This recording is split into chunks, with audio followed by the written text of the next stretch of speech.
శంకర భగవత్పాదులు దక్షిణామూర్తి స్తోత్రం చేస్తూ నానాఛిద్రఘటోదరస్థిత మహాదీప ప్రభాభాస్వరం జ్ఞానం యస్యతు చక్షురాదికరణ ద్వారా బహిస్పందతే జానామీతి తమేవ భాంతమనుభాత్యే తత్సమస్తం జగత్ తస్మై శ్రీ గురుమూర్తయే నమ ఇదం శ్రీ దక్షిణామూర్తయే అంటారు. ఓ కుండకి 9 కన్నాలు పెట్టి దీపం పెట్టి కుండ బోర్లించారనుకోండి, 9 కన్నాల్లోంచి వెలుతురు కొడుతుంది. వెలుతురు కుండది కాదు, ప్రమిదది కాదు, ఒత్తిడి కాదు, జ్యోతిది. ఆ దీపపు కాంతి కొడుతోంది.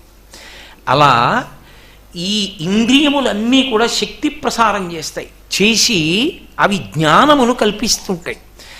ముక్కు వాసన చూస్తూ ఉంటుంది, కన్ను చూస్తూ ఉంటుంది. వీటన్నిటికీ కారణం ఒక ప్రధాన శక్తి ఒకటి ఉంటుంది.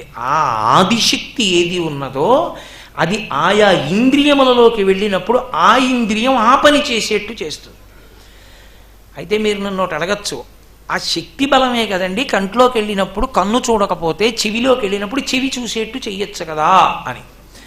విద్యుత్ శక్తి ఇందులోకి వచ్చినప్పుడు మాట్లాడేటట్టు చెయ్యాలి, అందులోకి వెడితే వెలుతురు కనపడేటట్టు చెయ్యాలి, ఇందులోకి వెడితే గాలి తగిలేటట్టు చెయ్యాలి. అంతేకాని ఇది పాడైపోతే అది పనిచేసి బాగా వినపడేటట్టు చేయదు. ఆ శక్తి అందులోకి వెళ్ళినప్పుడు ఆ పని చేయిస్తుంది.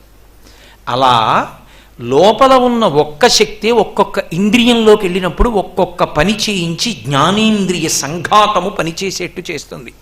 అది చిచ్చక్తి కేంద్రం. ఆ కేంద్రము ఆదిశక్తి. ఆ తల్లి అనేకముగా మారి వ్యాపారములను నిర్వహిస్తుంది. అది కాదు దుర్గా సప్తశతి. యా దేవీ సర్వభూతేషు లజ్జారూపేణ సంస్థిత, క్షుధారూపేణ సంస్థిత, నిద్రారూపేణ సంస్థిత. తల్లి ఆకలిగా, నిద్రగా, లజ్జగా, దాహంగా, అనేకంగా ఉండి కదలికల చేత పోషణ చేయిస్తుంటుంది. బ్రహ్మాండ పిండాండ సమన్వయం చేస్తుంటుంది.